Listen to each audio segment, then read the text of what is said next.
All right, what's up, everybody? What's going on? It's Daric B, DaricB.com, helping you with all your music business needs. And I'm back with Dean, and this is another Patreon exclusive. And today, what we're talking about is finding your why. Your why. It's powerful. It's a 3-letter word that is underrated, you know. And this is something I don't know if you guys know what a vision board is, or having affirmations and whatnot, but. As an entrepreneur, as we both know, and as you guys probably know, it's hard, and you got to have that carrot hanging in front of you that you're chasing all the time, because things are going to get tough, things are going to get hard, you're going to be challenged, you're going to be learning new things, and we're going to get into this in later videos, and building things out. I think there's a saying that Robert Kennedy says is, don't ask for things to be easier, ask for you to be better. Yeah. So, and that's, when you find your why, it gives you that drive, and it's a short word, and I like that because it doesn't take a lot, and it could just be that one thing. Like for me, my why is my kids. I want financial freedom. I don't want to be tied down to a desk or to a job or answering to somebody else. I want to be my own boss. And that's what I'm moving towards. That's what Daric's moving towards and has already accomplished. I mean, we were just talking about this earlier, right? Yeah. And your why is going to continually change throughout your life. And, my why 25 years ago is definitely different than my why now. Right. But finding the reason, I also call it the reason, what are you working for? Because a lot of you guys, I hope you're not, but a lot of people are just working to exist, working to just pay, just to keep their head above water. Right, yeah.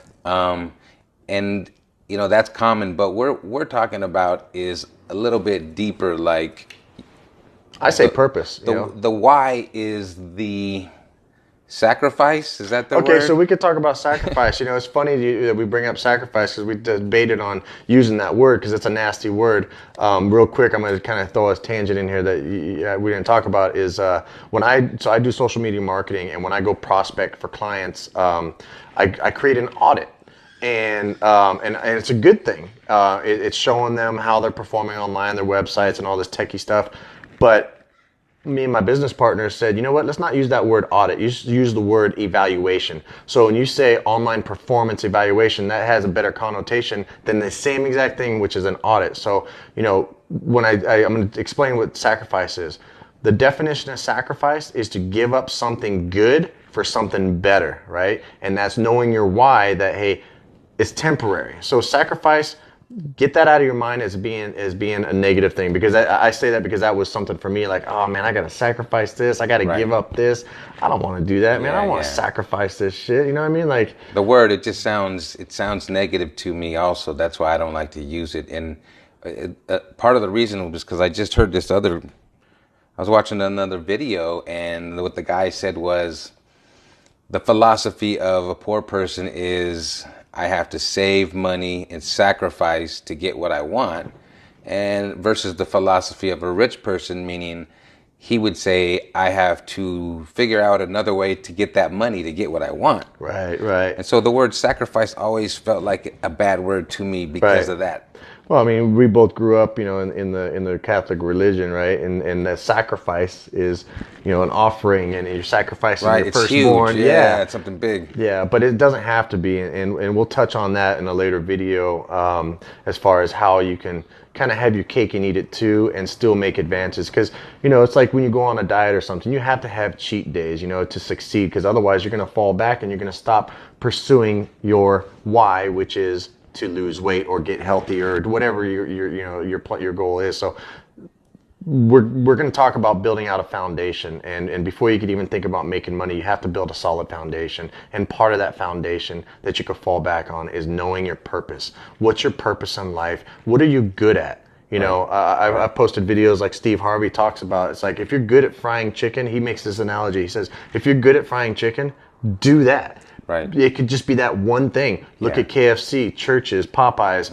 Marie Callender, she got good at one thing, making pies. Right. She made one pie, and now look at her. You can't go to a grocery store without, and I'm literally paraphrasing Steve Harvey because I love that video so much. Well, a lot of us have multiple hustles. Right. And so a lot of times we never get the chance to focus on what we're actually good at. And that's another good one, is your focus. So when you have your why, it'll be easier to come back and focus on that. Right. Because, you know, Right. I'm guilty of it too. You know, it took me a good 8 months of learning social media marketing, and I was knowledge stacking. I was like, oh, new course, shiny object. I get distracted and I'd be all over the place. Well, I'm gonna do Instagram, I'm gonna do Facebook, I'm gonna do LinkedIn, I'm all over the place. It's like, okay, stop, because I'm trying to do too much at once.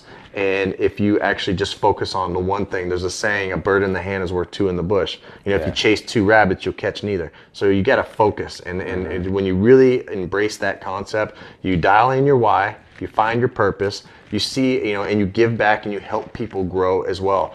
You do what you can. You don't have to monetize every little thing, because guess what? It's going to come back and pay you tenfold. Right. You know, so find your why. Know what you're good at. You know, what are you passionate about? What are you Googling all the time? What are you YouTubing all the time? What do you talk about with your friends all the time? You know, what is it? You know, if money wasn't an object, and this is where financial freedom, I like using that instead of saying, how much do you want to make? Oh, I want to make 10 grand a month, or I want to make $1 million a year. Don't worry about the dollar number right now. Financial freedom, I say financial freedom is where I could sit back and not, you know, I could rest if I want, and money's still going to be coming in because I've set things in place for that to happen, whether it's investing or automated systems or. And let's make another video about that. And me and my boy Carlos, we call those traps. Okay. And you know, we pretend that they are, or you could call them seeds. Okay. Because traps is another negative connotation, and Yeah, it can but be. you know, like you know, like if I was crab fishing, I'd have to throw my traps out, my nets, you know, or if there's seeds, you watch them grow. Yep. But we'll do another video on that. But And that's another good analogy, is seed, right? It's like, you don't plant a seed and then all of a sudden, boom, fruit grows up, right? You water it, you tend to it, you take care of it, you keep the insects away, you grow it. So you got to look at your business in that sense. Like it's things can happen overnight, and that's another thing too. Is like when you plant a seed and it grows, it's real slow, and all of a sudden, like almost overnight, boom, there's fruit, right? Well, it didn't just grow overnight. It took time to get to that point, and then, man, you just watch it take off from there. Yeah. I've seen it happen. Well, a lot of people don't recognize the growth because they're there every day, so it doesn't look like a big change. It's that iceberg analogy where you got the big old block of ice underwater people don't see. Yeah. They just see that little peak right there. Right. It's like, oh, man, he just came up overnight. It's like, nah, man, it's been building, it's been building. So you guys really have to embrace patience. And what I found helps me with the patience is going back to the why. When I see my vision of being on a beach, working on my laptop while my kids are playing in the water, like that drives me every single day. Yeah. It's like, I'm going to do the hard thing. I'm going to give up or sacrifice for the greater good, that one little thing here and there. Right. So that's what we got for you guys today. Daric B, Dean Bithell. We're going to follow him on social media at the Social Gorilla Experiment. It's a free private group. I talk about all things social media, marketing, Instagram, Facebook. I interview a lot of high-level people in there. I got all kinds of free content. It's 100% free. Go check it out. I'm going to be archiving my videos so you guys can just go into one spot and check that out. I do have some affiliate links in there in the files section, but the affiliate links are designed to help you guys make money as well. As you know, it's a giving back kind of thing. So if you guys want to get a little bit more technical into building your business, music related or not, it's there. Okay, right on. All right, that's been another Patreon exclusive video. We'll see you guys next time. Thanks, guys.